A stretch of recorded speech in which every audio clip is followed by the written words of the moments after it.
Hello guys, आज का हमारा टॉपिक है electric permittivity and dielectric constant of a medium.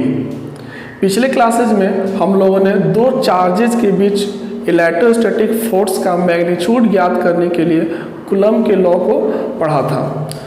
उसमें हम लोगों ने एक फॉर्मूला भी डिराइव किया था जिसके आधार पर हम दो चार्जेस के बीच फोर्स का मैग्नीट्यूड ज्ञात कर सकते हैं।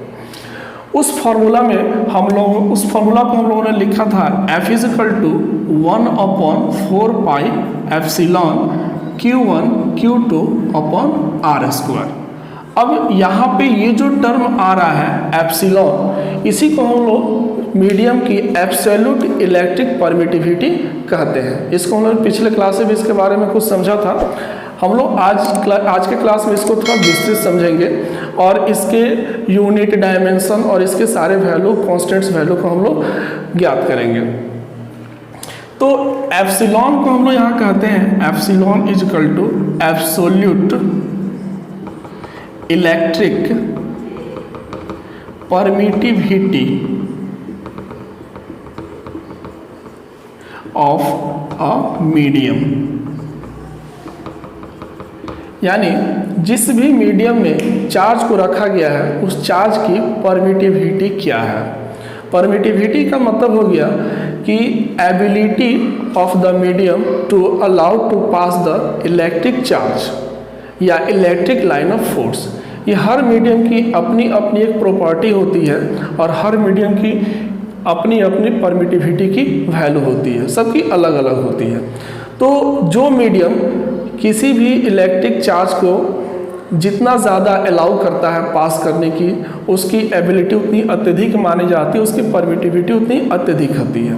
इसको हम लोग ऐसे समझ सकते हैं सिंपली हम लोग कि अगर ये कहें कि मीडियम जितना ही कंडक्टिंग होगा उसके लिए परमिटिविटी की वैल्यू इतनी ही अत्यधिक होगी, और मीडियम जितना ही इंसुलेटिंग होगा उसके लिए परमिटिविटी की वैल्यू उतनी ही कम होगी। तो हर मीडियम के लिए इसकी वैल्यू अलग अलग हो जाएगी। अगर हम एयर या वैक्यूम की बात करें, क्योंकि ज़्यादातर क्वेश्चंस हमको एयर और वैक्यूम से रिलेटेड मिलते हैं, तो अगर हम एयर या वैक्यूम की बात करें तो एयर या वैक्यूम के लिए हम लोग एप्सिलॉन नॉट का यूज़ करते हैं। इसको हम लोग कहेंगे इलेक्ट्रिक परमिटिविटी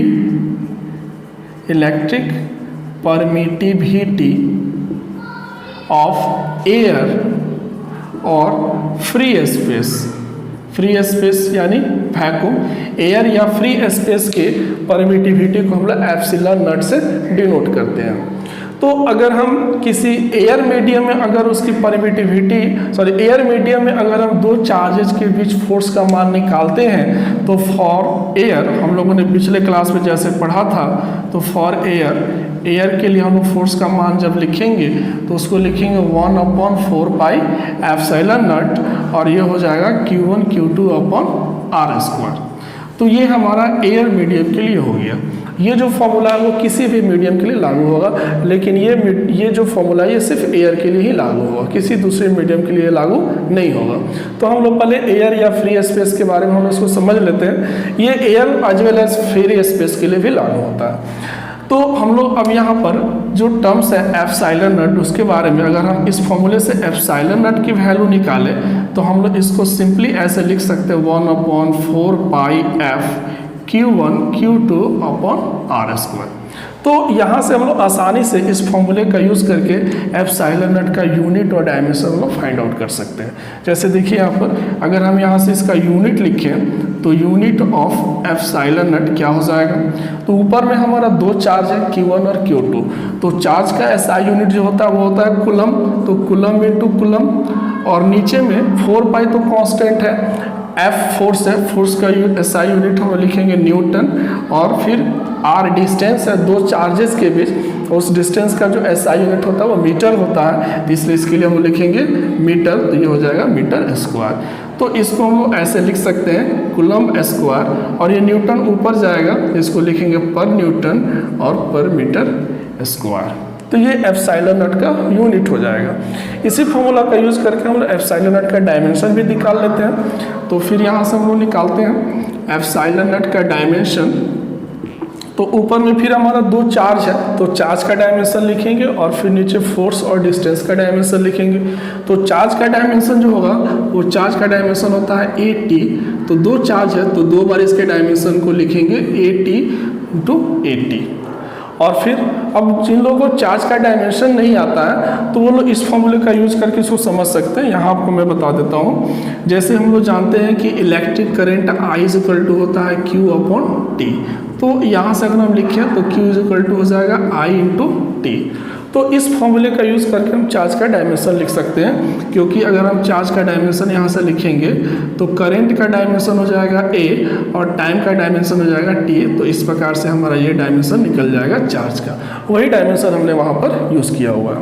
फिर नीचे हो गया फोर्स। तो फोर्स का डायमेंशन लिखेंगे MLT-2।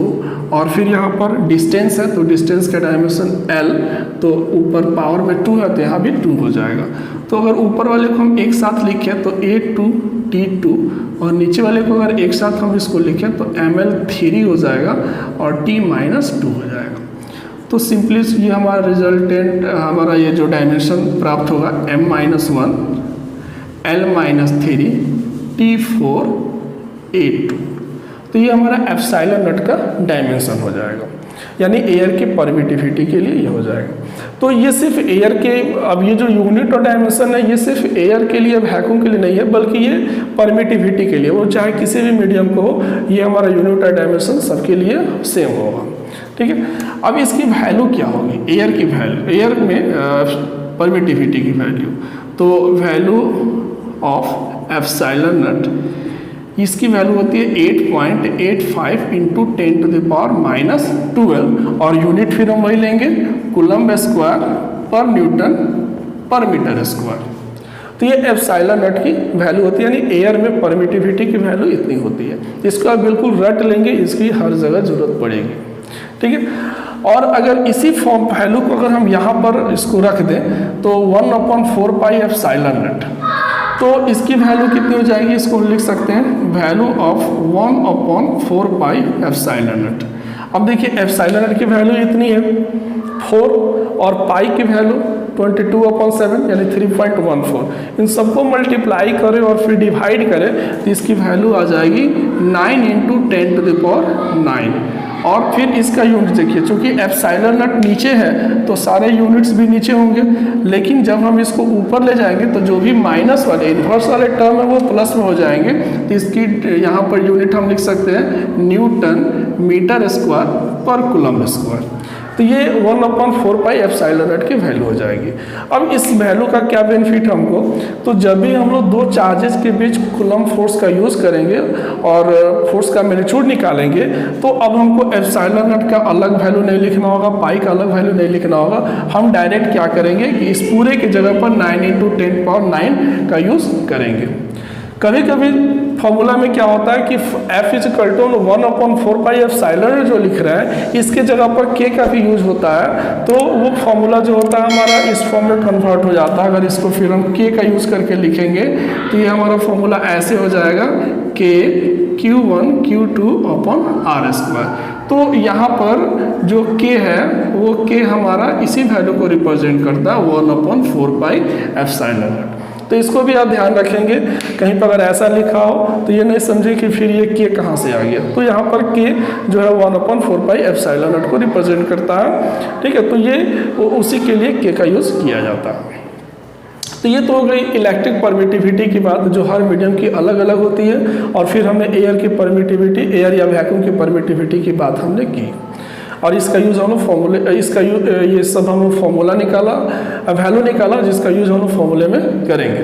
अब आइए हम लोग समझते हैं डाइलेक्ट्रिक कांस्टेंट के बारे में। प्रत्येक मीडियम की अपनी अलग अलग परमिटिविटी होती है, जिसमें एयर या वैक्यूम की जो परमिटिविटी है वो सबसे कम होती है और उसको हम लोग एप्सिलॉन नॉट से डिनोट करते हैं। अगर हम एयर या वैक्यूम की परमिटिविटी को एक यूनिट या एक स्टैंडर्ड मान लें तो दूसरे मीडियम की परमिटिविटी को एयर के कंपैरिजन में हम उसको लिख सकते हैं। तो जब हम ऐसा करते हैं कि किसी दूसरे मीडियम की परमिटिविटी को एयर या वैक्यूम के परमिटिविटी के रेस्पेक्ट में लिखते हैं या उसे कंपेयर करके लिखते हैं, तो जो वैल्यू हमें मिलता है उसको हम लोग उस मीडियम की डाइलेक्ट्रिक कांस्टेंट या रिलेटिव परमिटिविटी के नाम से जानते हैं। और उसको हम लोग एप्सिलॉन आर या के से डिनोट करते हैं, एप्सिलॉन आर और कैपिटल के। तो इसको हम लोग कहेंगे परमिटिविटी या absolute permittivity of a medium upon absolute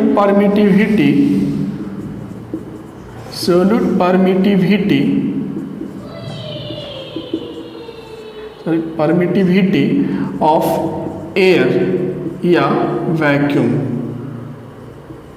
तो एयर या वैक्यूम के रेस्पेक्ट में जब हम किसी मीडियम की परमिटिविटी को लिखेंगे तो डाइलेक्ट्रिक कांस्टेंट कहा जाएगा। तो अगर किसी मीडियम की परमिटिविटी एब्सोल्यूट परमिटिविटी को एप्सिलॉन और एयर के परमिटिविटी को हम लोग एप्सिलॉन नॉट, तो इस प्रकार से K = हमको मिल जाता है एप्सिलॉन अपॉन एप्सिलॉन नॉट। और अगर हम यहाँ से एप्सिलॉन का मान निकालें तो एप्सिलॉन नॉट इंटू K हम लोग लिख सकते हैं। तो चूंकि आप देख रहे हैं कि ये जो डाइलेक्ट्रिक कांस्टेंट है या रिलेटिव परमिटिविटी है, ये दोनों एक ही तरह के क्वांटिटी का रेशियो है। ये भी परमिटिविटी और ये भी परमिटिविटी है, इसलिए K जो हो जाता है वह एक यूनिट लेस क्वांटिटी हो जाता है, यूनिट लेस, एंड इसको हम लोग डायमेंशन लेस भी कहेंगे। Unit less and dimension less quantity है हमारा K। ये सिर्फ एक न्यूमेरिक वैल्यू हमको देता है। अगर हम एयर या फ्री स्पेस की बात करें, फॉर एयर और फ्री स्पेस को हम वैक्यूम भी कहेंगे, तो एयर या फ्री स्पेस की बात करें तो उसके लिए K का वैल्यू कितना हो जाएगा। तो वहाँ पर मीडियम जो है वो हमारा एयर या फ्री स्पेस है, तो हम मीडियम के परमिटिविटी के जगह पर भी एप्सिलॉन नॉट का यूज़ करेंगे, और नीचे तो फॉर्मूला के अनुसार एप्सिलॉन नॉट है ही, तो ये कट करके इसका मान हो जाएगा 1। तो इसका मतलब ये हुआ कि एयर या फ्री स्पेस के लिए जो हमारे डाइलेक्ट्रिक कांस्टेंट का मान निकाला उसका मान 1 आया, यानी अब इससे कम डाइलेक्ट्रिक कांस्टेंट का मान पॉसिबल नहीं है। तो किसी भी दूसरे मीडियम की अगर हम डाइलेक्ट्रिक कांस्टेंट निकालेंगे तो उसका मान हमेशा K 1 से यानी 1 से अधिक होगा। डैट मीन्स कि K का जो वैल्यू होगा ऑलवेज ग्रेटर देन और इक्वल टू 1, या तो वह 1 के बराबर होगा या 1 से अधिक होगा। तो ये सब कुछ की पॉइंट्स है जो आपको याद रखना है। एक तो ये कि dielectric constant unitless dimensionless quantity है, इसका मान हमेशा 1 के बराबर या 1 से अधिक होगा, यानी फ्री स्पेस के लिए इसका मान 1 होगा और दूसरे किसी भी मीडियम के लिए इसका मान 1 से अधिक होगा। अगर हम देखें तो फॉर वाटर के लिए जो K का मान होगा वो 80 होता है। अगर हम मेटल के लिए लिखें तो मेटल के लिए K का मान जो होता है वो इन्फिनिटी होता है, क्योंकि मेटल जो होते हैं वो गुड कंडक्टर्स होते हैं, तो कंडक्टर्स के लिए K का मान इन्फिनिटी हो जाएगा, यानी वो इलेक्ट्रिक चार्ज को या इलेक्ट्रिक लाइन ऑफ फोर्स को आसानी से इजीली पास कराते हैं, इसलिए उसका मान ज़्यादा होगा। अब आइए देखते हैं कि इस K का दो चार्जेस के बीच फोर्स पर क्या प्रभाव पड़ता है, उसको यहाँ समझते हैं। जैसे अगर हम एयर के लिए अगर फोर्स लिखें इन एयर, थोड़ा सा इसको वाइप कर देते हैं, दो चार्जेस के बीच अगर हम फोर्स का मान अगर हम एयर या फ्री स्पेस में लिखें तो फ्री स्पेस या एयर में उसकी वैल्यू को हम लिख सकते हैं F इज एयर या FA, तो लिखेंगे 1/4 pi epsilon not Q1 Q2 upon R²। लेकिन वही दोनों चार्ज अगर किसी दूसरे मीडियम में रखे जाए, एयर या वैक्यूम के अलावा किसी दूसरे मीडियम में, तो उसके लिए हम लिखेंगे FM और वहाँ हो जाएगा 1/4 पाई एप्सिलॉन नॉट और उसमें एक टर्म गुना हो जाएगा K, डाइलेक्ट्रिक कांस्टेंट, जो कि उस मीडियम का होगा। यहाँ पर एयर में वो K नहीं है, इसलिए नहीं है कि here K k is equal to 1। चूंकि यहाँ पर मीडियम हमारा एयर या फ्री स्पेस है जिसके लिए k का मान 1 होता है, इसलिए हमने यहाँ पर k का यूज़ नहीं किया। लेकिन यहाँ पर दूसरा मीडियम है जिसके लिए k का मान कुछ भी हो सकता है, इसलिए हम यहाँ पर k का यूज़ कर रहे हैं और ये हो जाएगा Q1 Q2 upon R square. तो अगर हम दोनों को कंपेयर करें तो हम यहाँ पर लिख सकते हैं FA upon FM।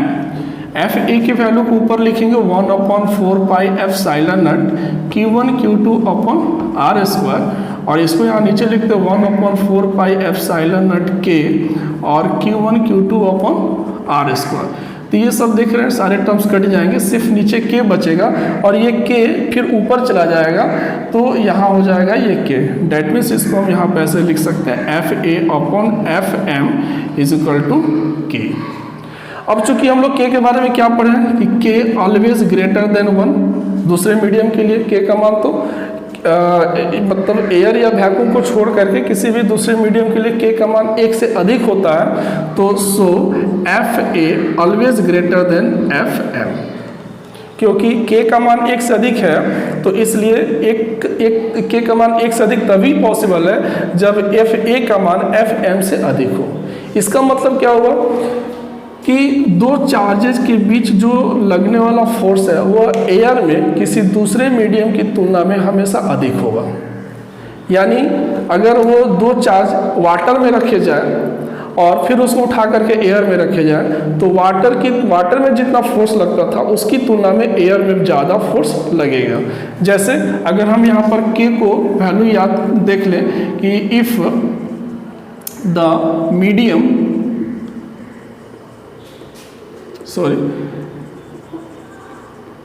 If the medium is water, तो अगर मीडियम वाटर है then k is equal to हो जाएगा 80।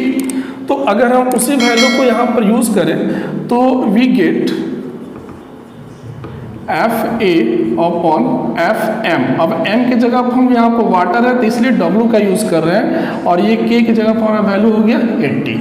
दैट मीन्स कि एयर में जो फोर्स होगा वो वाटर में फोर्स की तुलना में 80 टाइम्स अधिक होगा, या ऐसे भी लिखें कि वाटर में जो फोर्स होगा वो एयर में लगने वाले फोर्स की तुलना में 1/80 टाइम्स होगा। तो यहाँ पर हम लोग क्या देखें कि वाटर में अगर जितना भी फोर्स लग रहा था उसकी तुलना में 80 टाइम्स अधिक हो गया एयर में फोर्स, और या उसको हम अपोजिटली ऐसे भी कर सकते हैं कि जितना एयर में फोर्स लग रहा था उसका 1/80 हो जाता है वाटर में फोर्स। तो मीडियम की परमिटिविटी या उसका डाइलेक्ट्रिक कांस्टेंट जितना ही ज़्यादा होगा उसके लिए दो चार्जेस के बीच फोर्स का मान उतना ही उसमें कम होता जाएगा। तो एयर में फोर्स का मान जो होगा वो सबसे अधिक होगा।